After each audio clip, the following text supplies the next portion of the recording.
The morning sun peeked through the thin curtains of a small apartment on the edge of town. The alarm buzzed at 6 a.m., cutting through the silence. A tired hand reached over to hit the button. Tom groaned softly and sat up, rubbing his eyes. Another long day was waiting for him. He looked over at the bunk bed in the corner where his two children, Lily and Ben, were still fast asleep. For a moment, a faint smile appeared on his face. They were the reason he kept going. The apartment was small, just 2 rooms and a tiny kitchen. The wallpaper had started peeling in spots and the fridge made a low humming sound that filled the quiet. But to Tom, it was home. He got up quietly, trying not to wake the kids, and headed to the kitchen to start a pot of coffee. He looked at the small calendar pinned to the wall. Another stack of bills was due soon. Rent, electricity, and the overdue payment on his van. The one thing he truly needed for work. He sighed and rubbed the back of his neck. Every month felt like a race he could never quite win. Before life turned upside down, Tom used to run a small auto repair shop in the same town. He loved his job, fixing engines, helping customers, and coming home covered in grease but proud of an honest day's work. But after his wife got sick 3 years ago, everything changed. Her treatments cost more than he could ever afford. He sold the shop, the tools, even their car, just to keep her comfortable. When she passed away, all he had left were the kids, a pile of debt, and a broken heart. He poured himself a cup of coffee, took a deep breath, and stared out the small window. The city was waking up, cars honking in the distance, people rushing to work. Tom's first job for the day was delivering groceries. After that, he had a shift helping at a mechanic's garage across town. If he was lucky, he'd make enough to buy groceries for the next few days. "Dad?" A small voice pulled him from his thoughts. Lily, his 7-year-old daughter, stood at the door rubbing her eyes. Her curly hair was sticking up in all directions. "Hey, sleepyhead," Tom said softly. "You're up early. Can we have pancakes today?" she asked, yawning. Tom smiled, though he knew he didn't have enough pancake mix left. How about toast with honey? Sweet like pancakes, I promise." Lily nodded happily, not noticing the small lie behind her father's smile. After breakfast, he helped the kids get ready for school. Ben, his 10-year-old, was quiet as always. He missed his mom deeply, but he tried to act strong for his dad and sister. "Make sure you listen to your teacher," Tom said as they walked to the bus stop. "I always do," Ben replied, adjusting his worn backpack. When the bus arrived, both kids waved from the window as it pulled away. Tom stood there for a moment, watching until it turned the corner. Those few seconds of peace were his favorite part of the day, just seeing their smiles before he went back to reality. He climbed into his old delivery van, the one that coughed and rattled every time it started. It wasn't much, but it still ran, and that was what mattered. He had a route of grocery deliveries to make around the city. It didn't pay much, but it was honest work. The hours passed quickly. He carried heavy bags up apartment stairs, smiled at tired customers, and thanked them for small tips that barely made a difference. His back ached, his hands were rough, and sweat soaked through his shirt. But Tom didn't complain. Complaining didn't pay the bills. Around lunchtime, he parked by a small diner and bought himself a cheap sandwich. He sat in the van, eating quietly while watching people walk by, office workers, couples, students laughing together. Sometimes he wondered what it felt like to live without constantly worrying about money or bills. But then he thought of his children again, and his heart softened. He had what mattered most: them. As the day went on, clouds began to gather, turning the bright afternoon into a gray haze. By the time Tom finished his deliveries, it had started to drizzle. He pulled his jacket tighter and checked his phone. A few missed calls from the garage owner where he worked evenings. When he arrived, the smell of oil and gasoline filled the air, familiar and oddly comforting. The owner, an older man named Jack, greeted him with a nod. "Glad you could make it, Tom. We got a couple of cars that need quick work before closing." "No problem," Tom said, rolling up his sleeves.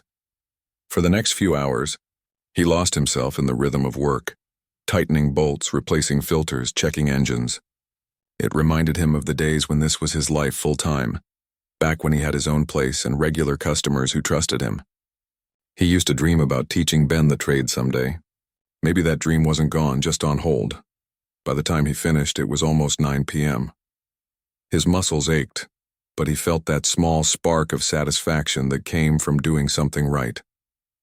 Jack handed him a few folded bills. It wasn't much, but it would cover groceries and maybe a small treat for the kids. "Thanks, Jack. See you tomorrow," Tom said, tucking the money into his pocket. "Take care of yourself, son." "Don't work yourself to death," Jack replied with a half smile. The rain had stopped when Tom stepped outside. The streets glistened under the streetlights, puddles reflecting bits of color from nearby signs. He climbed into his van, turned the key, and drove off into the quiet night. Halfway home, he noticed the fuel light blinking. He sighed. Another thing to worry about tomorrow. Still, he reminded himself, they had a roof, food, and each other. That was enough for now. When he reached home, the kids were already asleep. The babysitter, a kind older woman from the next building, had left a note on the table. "Kids ate dinner, did homework, all good. Ben said he misses you." Tom smiled and placed a few extra coins beside the note as payment.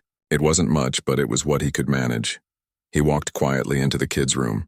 Lily was curled up with her teddy bear, a soft snore escaping her tiny nose.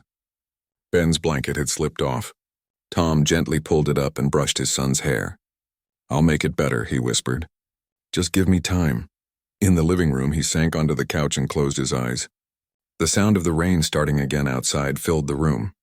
He thought about the bills on the counter, the broken pipe in the bathroom, and the fact that his van might not last another month. But then he thought of the laughter of his children that morning, and the way Lily's eyes lit up when he pretended honey toast was pancakes. Those were the moments that kept him going. Before heading to bed, he picked up a small framed photo from the table. His wife, smiling on a sunny day years ago. "You'd be proud of them," he murmured. "I'm doing my best." He turned off the lights, but sleep didn't come easily. His mind ran through tomorrow's schedule. Another day of deliveries, more repairs at the garage, and maybe, just maybe, enough left to fix the van's brakes. Outside, thunder rolled in the distance. Tom didn't know it yet, but within the next few days his life would change in ways he never imagined. For now, though, he was just a tired father trying to survive another day, unaware that fate was quietly setting up something extraordinary, a moment that would test his heart, his courage, and his kindness. The next morning started like any other for Tom. The alarm rang before sunrise and the room was still cold from the night air. He groaned softly, pulling himself up from the old couch where he had fallen asleep. His back ached, but there wasn't time to rest. He looked around the dim apartment. The kids were still asleep, their soft breathing the only sound. The sight gave him strength. No matter how tired he was, he knew he had to keep going. He had promised himself that his children would have a better life, even if he had to work himself to the bone for it. He got dressed, brewed a quick cup of coffee, and checked his phone for messages. A few new grocery delivery orders had come in. That meant he had to leave early. He scribbled a quick note for the babysitter, packed some sandwiches for the kids, and stepped out into the chilly morning air. The city was quiet at that hour. The streets were still wet from last night's rain, and the smell of damp asphalt filled the air. Tom's old van sat parked on the curb, the paint faded and rust showing near the edges. He climbed inside, turned the key, and after a few rough sputters, the engine came to life. He started his route, driving through familiar streets. It was a normal day, or so he thought. By late morning, the weather began to change. The wind picked up, and the clouds thickened, casting a gray shade over the city. Tom had just finished a delivery near the park and was about to head to the next address when he decided to take a short break. He parked by the side of the road near a small cafe he often passed but never had time to visit. He leaned back in his seat, sipping the last bit of his coffee from a paper cup. His body felt heavy, the kind of tiredness that seeps deep into the bones. He thought about the bills still waiting at home and the brakes on his van that needed fixing. It all felt endless, but he kept pushing those thoughts away. Just then, something caught his eye. Across the street, near the cafe, an elderly woman was walking slowly, carrying a small shopping bag. She looked fragile, her white hair tied neatly, her coat buttoned up against the wind. Tom wouldn't have paid much attention, but a moment later, she stumbled. The bag fell from her hand, and she reached for her chest. At first, people nearby froze. A few gasped, but no one moved. Tom's instincts kicked in before his mind had time to think. He jumped out of the van and ran across the street. "Ma'am," "Are you all right?" he shouted, reaching her just as she collapsed onto the sidewalk. Her breathing was shallow and her eyes fluttered open and shut. Tom knelt beside her, trying to steady her head. A few people gathered around, unsure of what to do. Someone muttered about calling an ambulance, but no one was doing it fast enough. Tom pulled out his phone and dialed emergency services. "There's a woman having a heart attack outside Brook Street Cafe," he said quickly. "Please hurry." The dispatcher gave him instructions while the sirens were sent on their way. Tom listened carefully, then placed the phone on speaker. He checked her pulse. It was faint. Her breathing slowed. His heart pounded in his chest, but he forced himself to stay calm. "Ma'am, can you hear me? Stay with me, please," he said, gently tapping her shoulder. There was no response. He had taken CPR training years ago when his wife was sick. He hadn't thought about it in a long time, but at that moment, his body seemed to remember everything. He tilted her head back, checked her airway, and started chest compressions. 1, 2, 3, 4. He counted under his breath, pressing firmly and rhythmically. The people around watched silently. Some were crying, others filming on their phones, but Tom paid no attention. His world had narrowed down to the woman lying before him. After several compressions, he paused to check her breathing. Nothing. He continued, sweat dripping down his forehead despite the cold air. Then, faintly, he felt it. A weak pulse. The woman's chest rose slightly as she gasped for air. Relief flooded through him, but he stayed beside her, keeping her hand in his until the ambulance arrived. Within minutes, paramedics rushed in, moving with practiced speed. Tom backed away to give them space but stayed close in case they needed information. "She went down suddenly," he told one of them. "I did CPR until you got here." The paramedic nodded, glancing at him with appreciation. "You probably saved her life," he said. Tom felt his knees weaken. The adrenaline was wearing off, leaving only exhaustion behind. He watched as they lifted the woman onto a stretcher and secured her inside the ambulance. "Do you know her name?" one of the medics asked. Tom shook his head. "No, I just saw her fall. I don't know who she is." "All right," the medic said, jotting down a note. "We'll take it from here." The doors closed and the ambulance sped away, sirens echoing down the street. Tom stood there for a moment, still catching his breath. People began to disperse, murmuring about what they had seen. A few patted him on the back, thanking him. But he didn't feel like a hero. He just did what anyone should do. He looked down at his hands. They were trembling. He wiped them on his jeans and walked back to his van. His heart was still pounding, but now a strange calmness replaced the panic. Inside the van, he sat quietly, staring at the steering wheel. A million thoughts ran through his mind. Who was she? Was she going to be okay? Should he have stayed longer?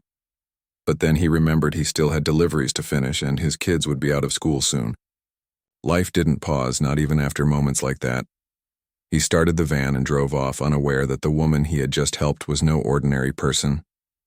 The rest of the day passed in a blur. He completed his deliveries, though his body felt heavier than usual. Every time he closed his eyes, he saw the woman's pale face and the moment she gasped for air. When he picked up Lily and Ben from school, they ran to him, full of stories about their day. Their voices were like sunlight breaking through clouds. "How was work, Dad?" Ben asked from the back seat. "It was interesting," Tom said with a small smile. "I helped someone today." "That's nice," Lily said. "Did you fix a car?" "Not a car," Tom replied softly, glancing at them through the rearview mirror. "A person." They didn't understand, but they giggled anyway. Tom didn't explain further. Some things were too heavy for young hearts. That night, after putting them to bed, he sat alone on the couch again. The apartment was quiet, except for the ticking of the wall clock. He couldn't stop thinking about the woman. He wondered if she had family, someone who'd be waiting for her at the hospital. He hoped she'd be okay. The next morning, he checked the local news online out of curiosity, but there was nothing about her. Maybe she was just another face in the city, someone whose story wouldn't make the papers. Still, he found himself whispering a small prayer for her before heading out to work again. For the next few days, life went back to its usual rhythm. Deliveries, repairs, long hours, short pay, the endless cycle continued. But something in Tom had shifted. He didn't know why, but he felt a quiet sense of peace. Maybe it was because, for once, he had made a difference.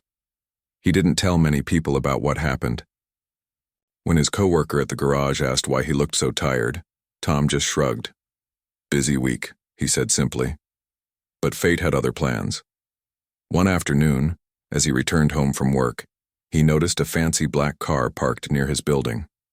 It stood out sharply against the row of old dusty vehicles that usually lined the street. A man in a neat suit stepped out holding a briefcase.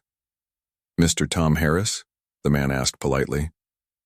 Tom froze. "Yes?" the man smiled. "My name is Mr. Cole. I represent someone who would like to speak with you. She asked me to deliver this message personally." He handed Tom an envelope sealed with elegant handwriting. Tom looked at it, confused. "What is this about?" "I think you'll understand once you read it," the man replied, then returned to the car and drove away. Tom stood there in the fading light, the envelope trembling slightly in his hand. He turned it over and read the name written neatly on the back.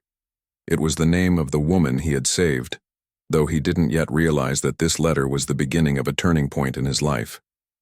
He went inside, still clutching the envelope, unaware that the simple act of kindness he had shown to a stranger was about to change everything he thought he knew about luck, fate, and the quiet power of doing good. Tom stood in the middle of his small living room, staring at the envelope in his hand. The paper was thick, the handwriting neat and graceful. Not something he saw often in his world of crumpled receipts and unpaid bills. For a long time, he just looked at it, unsure if he should even open it. Finally, curiosity won. He sat down on the couch, carefully tore open the top, and unfolded the letter inside. The words were written in careful strokes. "Dear Mr. Harris, you do not know me, but a few days ago, you saved my life. I am writing this from the hospital, where the doctors tell me I am recovering well thanks to your quick thinking. I would like to meet you in person to thank you properly. My assistant, Mr. Cole, will help arrange the details. Please accept this as a small token of my gratitude. Sincerely, Margaret Whitmore." Tom read the name twice. It sounded familiar, but he couldn't place it. He looked down again. A smaller folded note was tucked inside the envelope. When he opened it, a crisp check fell onto his lap. His breath caught. The amount written on it made his hands tremble. It wasn't life-changing money, but it was more than he earned in 2 months. Enough to pay rent, clear a few bills, maybe even fix the van. For a long minute, he just stared at it, unsure what to feel. Gratitude? Shock? Guilt? He hadn't helped her for money. That thought never even crossed his mind. But at the same time, it felt like a miracle. Still, something in him hesitated. He wasn't the kind of man to take money for doing what he thought was right. He placed the check back inside the envelope and set it aside. His kids would be home soon, and he didn't want them to see the look of confusion on his face. Later that night, after they were asleep, he searched the name online using his old laptop. Within seconds, the screen filled with results. Photos of a smiling elderly woman at charity events, cutting ribbons at hospitals, standing beside city officials. The headlines spoke of donations, scholarships, and hospitals built under her foundation. So she was that Margaret Whitmore, one of the richest and most respected philanthropists in the city. Tom leaned back in his chair, stunned. He had saved her. The woman in the news, the one who had probably never even walked through a neighborhood like his. The next morning, Mr. Cole, the man in the suit, called as promised. His voice was polite but firm. "Mrs. Whitmore would very much like to meet you, Mr. Harris. Would you be available tomorrow afternoon?" Tom hesitated. I don't really know if that's a good idea. I didn't do it for any reward." "She understands that," Mr. Cole said. "She simply wishes to meet the man who saved her life. That's all." Tom looked around at his small, cluttered apartment. His clothes were old, his shoes worn down. He felt completely out of place at the thought of visiting a woman like her. But refusing felt rude. "All right," he said finally. "Tomorrow's fine." The next day, he borrowed a clean shirt from his neighbor and polished his shoes until they almost shone. He took the bus across town because he didn't trust his van to make the trip. As the city streets gave way to large houses and neatly trimmed gardens, he felt smaller and smaller. Finally, the bus dropped him off near a tall iron gate. Beyond it stood a grand estate, the kind he'd only ever seen on TV. The driveway curved past flower beds and fountains, leading up to a large mansion with tall windows and white columns. Tom swallowed hard. "This can't be right," he muttered, but the sign near the gate confirmed it. Whitmore Residence. Mr. Cole met him at the entrance, dressed in the same neat suit. "Mr. Harris, thank you for coming. Mrs. Whitmore is expecting you." Tom followed him through the gates, walking up the long path. Everything felt surreal. The gentle sound of water from the fountain, the smell of roses in the air, the quiet hum of a world far different from his own. Inside, the house was even grander. The floor was polished so smooth he could see his reflection. Paintings lined the walls and the furniture looked too expensive to sit on. But when they entered a sunlit room at the back of the house, all that grandeur faded the moment Tom saw her. Margaret Whitmore sat near a large window, a blanket over her lap. She looked frail but kind, her silver hair neatly brushed and her eyes warm. The moment she saw him, a smile spread across her face. "Mr. Harris," she said softly, "it's so nice to finally meet you." Tom quickly removed his cap. "Ma'am, you don't need to thank me. I just did what anyone would do," she chuckled gently.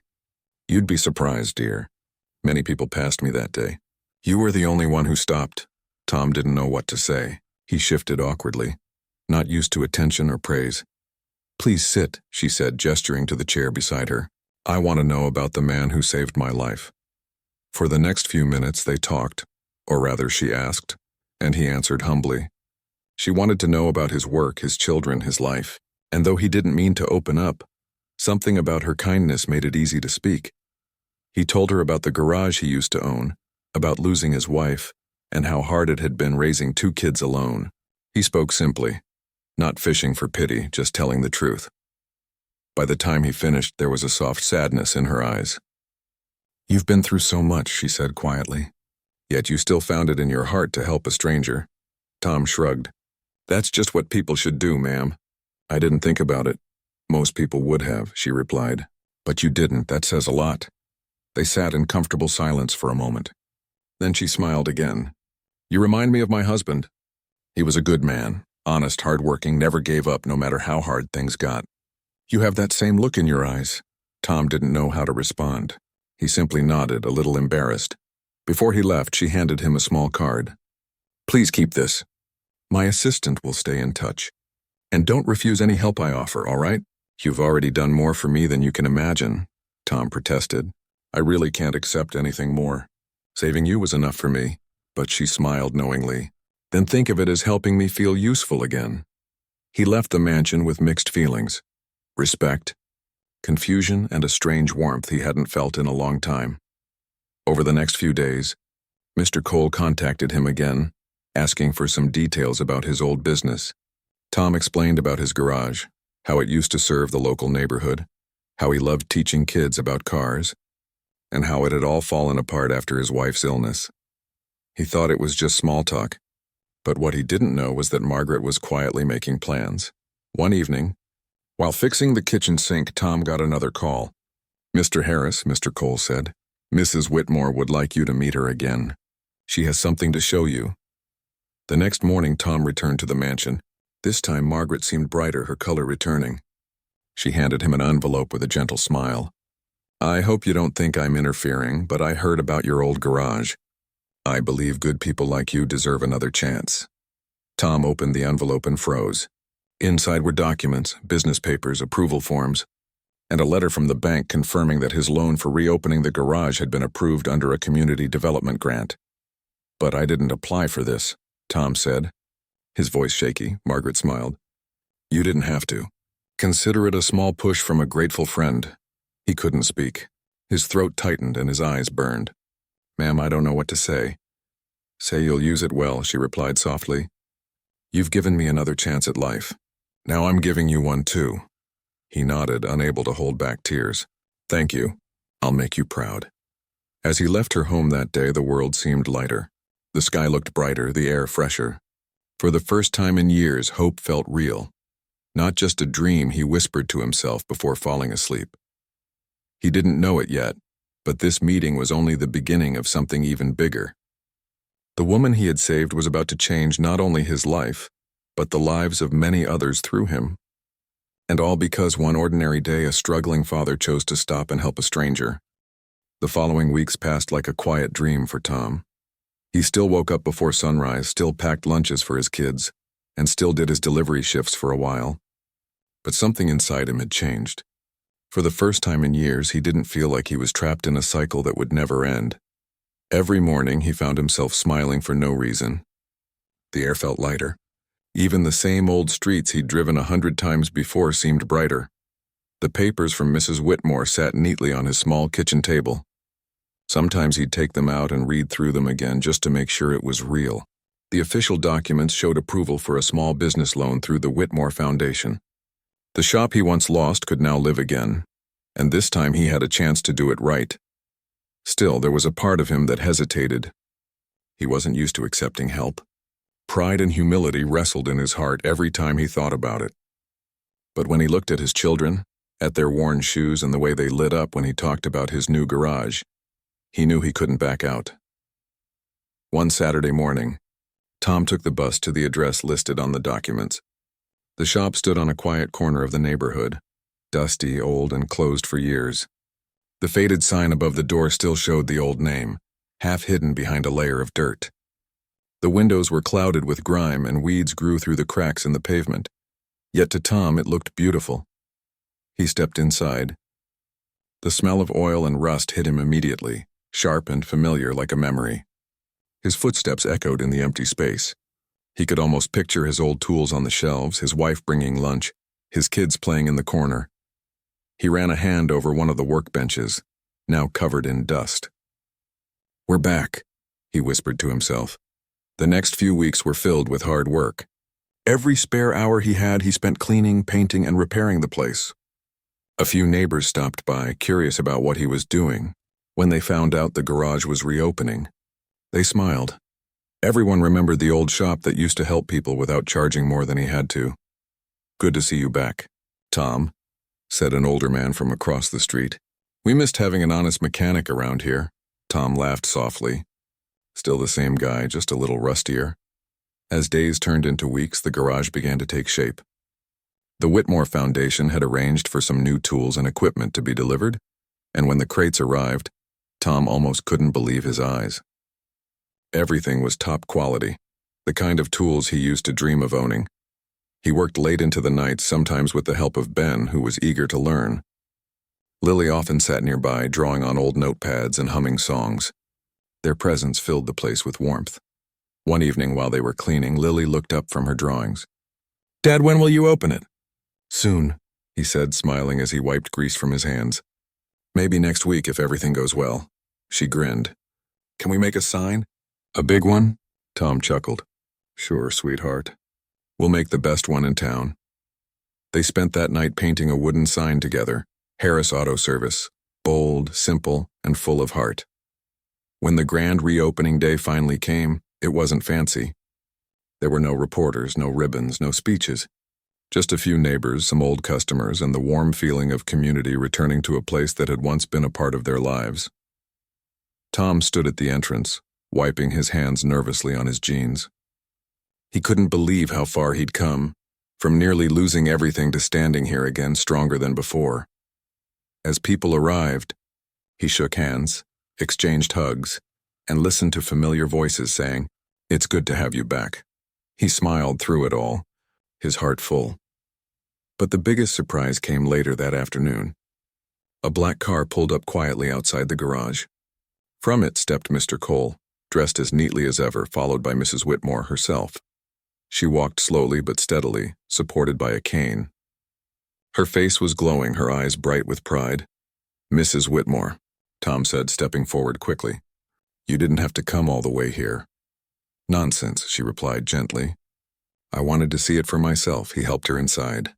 The place still smelled faintly of new paint, and sunlight poured through the freshly cleaned windows. She looked around, taking in every detail.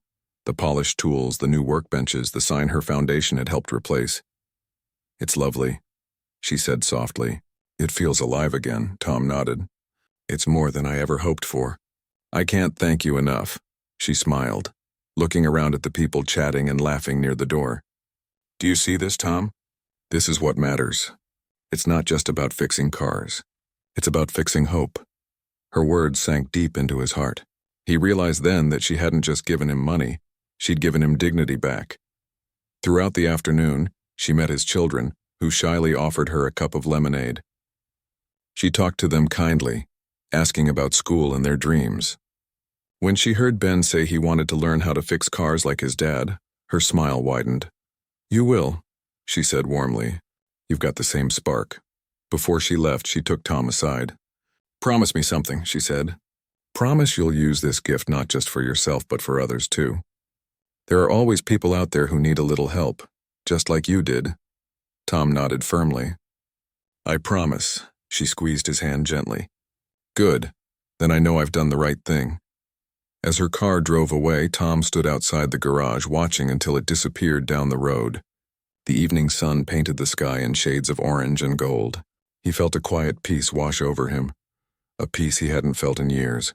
That night, after closing the shop, he sat with his children outside, eating sandwiches under the soft glow of the streetlight.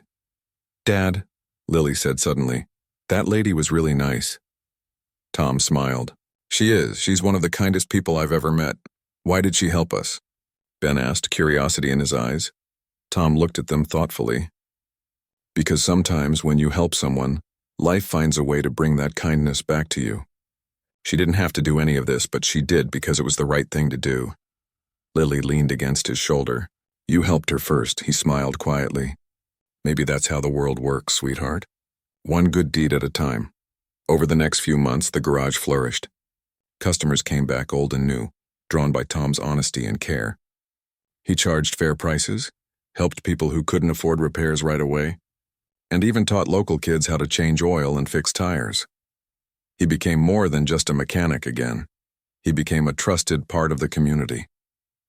Sometimes, on quiet afternoons, he would glance at the photo on his workbench, a small picture of his wife smiling beside their first garage years ago. He would smile back and whisper, "We made it." He stayed in touch with Mrs. Whitmore.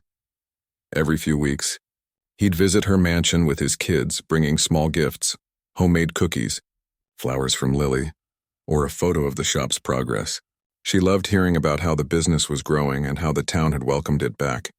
Her health slowly improved, and though she still needed rest, she seemed happier. "You gave me something to look forward to again," she told him one day. "No, ma'am," Tom said softly. "You gave me a reason to believe again." Their friendship became something rare, built not on money or power but on shared kindness and respect.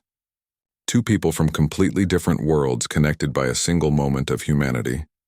One cold evening, months later, Tom locked up the garage after another busy day. He looked around at the glowing lights, the laughter of a few customers finishing up, and his kids helping tidy the front desk. Life wasn't perfect, but it was good, real, honest, and full of hope. As he stood there, he remembered the day he had knelt on the cold sidewalk, pressing his hands on a stranger's chest, praying she would breathe again. Back then he had no idea who she was, or that saving her life would save his own in a different way. Sometimes miracles don't happen with bright lights or thunder. Sometimes they happen quietly, in small acts of courage and kindness that ripple out, touching lives far beyond what anyone can imagine. Tom smiled, turned off the lights, and stepped into the night, ready to face whatever came next. He knew one thing for sure. No matter how hard life got, he would never stop helping others. Because in helping others, he had found his way home. Months had turned into a year since Tom reopened his garage. Life had changed in so many ways that sometimes it felt like he was living someone else's story. But every morning, when he walked through those same squeaky doors, the smell of oil and metal reminded him where it all began, and how far he had come. The business was doing better than he ever dreamed. People trusted him, not just because he fixed their cars, but because they knew he cared. If someone came in short on money, he found a way to help. If an old lady needed a tire change, he did it for free. Word spread fast, and before long, he had more work than he could handle. But even with success, Tom never forgot what it felt like to struggle. He still lived simply. Same old clothes, same old coffee mug, same small apartment. The difference was the peace he felt inside. On a quiet Tuesday morning, as he was changing a customer's brake pads, his phone buzzed on the workbench. It was a call from Mr. Cole, the lawyer who often helped Mrs. Whitmore. "Tom," came the calm, steady voice. "Mrs. Whitmore would like to see you. She hasn't been feeling her best, but she's been asking for you often. Can you come by today?" Tom paused, wiping his hands on a rag. He hadn't seen her in a few weeks. The last time they'd met, she'd looked a bit tired, but still cheerful. Something in the lawyer's tone made him uneasy. "Of course," Tom said. "I'll be there this afternoon." He told his kids he'd be home late and caught the next bus across town. The Whitmore mansion stood as grand as ever, surrounded by wide gardens and tall trees that swayed gently in the breeze. But the place felt quieter than usual. Fewer workers, fewer cars in the driveway. When he entered, one of the housekeepers greeted him with a soft smile. "She's been waiting for you," she said gently. Tom walked into the familiar sitting room, where the afternoon sun streamed through the large windows. Mrs. Whitmore sat by the fire, wrapped in a soft shawl. She looked smaller than he remembered, her skin pale, but her eyes, those kind, wise eyes, were still bright. "Tom," she said softly, her voice warm but weaker than before. "You came." "Of course," he replied, pulling up a chair beside her. "How are you feeling?" She smiled faintly. "Tired, but grateful. Life has been generous to me, more than I deserve." He shook his head. "You've done more good than most people could ever dream of." She reached out her frail hand and he held it gently. "Tell me," she said, "how's the garage?" Tom's face lit up. "It's doing great. We're busier than ever. The whole community's been coming around again. I even started teaching some of the neighborhood kids small repairs, things they can learn for free." Her eyes softened with pride. "That makes me happy, Tom. You've kept your promise." He smiled quietly. "I told you I would." For a while, they talked about life, about his children, and about small things that made them both smile. Like how Lily had won a small drawing contest at school, and how Ben could now change a tire faster than his dad. But as the conversation went on, Tom noticed how she sometimes paused to catch her breath, how her hand trembled slightly when she lifted her teacup. After a while, she looked at him and said, "Tom, I want you to promise me something else." "Anything," he said. "When I'm gone," she began softly, "I don't want you to feel sad for too long. Promise me you'll keep living, keep helping others, and never forget the power of kindness." Tom frowned, his heart tightening. "Don't say that, ma'am. You're going to be fine." She smiled gently, as if she already knew something he didn't. "I've lived a long, beautiful life, Tom. I've had everything I could ever want. But what you gave me, that moment when you saved me, that was the greatest gift. It reminded me that life is still precious even when it feels like it's fading." He looked at her, unable to find the right words. She patted his hand softly. "You see, money can build walls and buy comfort, but it can't create moments of pure humanity. You gave me that." Tears welled in his eyes. "You gave me a second chance, too. I wouldn't be here if it weren't for you." She smiled again. "Then I suppose we saved each other." They sat in silence for a while, watching the fire flicker. It felt peaceful, like time itself had slowed down to let them share one last moment of gratitude. Before he left, she handed him a small sealed envelope. "Not now," she said softly. "Open it when you feel it's time." He nodded, tucked it into his jacket, and promised to visit again soon. But life had other plans. 2 weeks later, Tom received another call from Mr. Cole. His voice was quiet this time. "Tom, she passed away peacefully last night." For a moment, Tom couldn't speak. He just stood there holding the phone, staring at the wall of his small office. When he finally found his voice, all he said was, "Thank you for letting me know." After he hung up, he sat down heavily, tears falling silently onto his hands. He felt an ache deep inside. Not the kind that time easily heals, but the kind that comes from losing someone who had changed your life forever. A few days later, he attended her funeral. The ceremony was simple, elegant, and full of people whose lives she had touched. There were city officials, families she had helped, employees who had worked for her for decades, and even children from her charity schools. Tom stood quietly in the back, holding his hat in his hands. When it was his turn, he stepped forward and placed a small white flower near her resting place. He didn't say much, just whispered, "Thank you for believing in me." After the service, Mr. Cole approached him with a calm expression. "She left something for you," he said. "I believe it's in that envelope she gave you." That evening, after putting his kids to bed, Tom sat alone at the kitchen table. The envelope lay in front of him. He hesitated before opening it, his fingers trembling slightly. Inside was a handwritten letter. He unfolded it carefully and began to read. "Dear Tom, if you're reading this, it means I've finally gone where we all must someday go. But don't be sad, my friend. You gave me peace and purpose when I needed it most. I have arranged for the Whitmore Foundation to continue supporting your community through you. The garage will remain yours forever, no loans, no debts.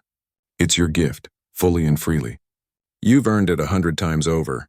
I've also set aside a small fund for your children's education. I want them to chase their dreams without the fears you once carried. Let them grow with hope, not worry. Remember, Tom, kindness doesn't end with one act. It spreads like sunlight through a window. Promise me you'll keep spreading it. With all my gratitude and love, Eleanor Whitmore." Tom's eyes blurred with tears as he read. He pressed the letter to his chest, feeling both heartache and comfort at once. The next morning, he gathered his kids and told them about her final gift. They listened quietly, wide-eyed, understanding more than words could explain. "Dad," Lily said softly, "she must have really loved you." Tom smiled through his tears. "She loved life, sweetheart, and she wanted to make sure we did too." In the following months, Tom kept his promise.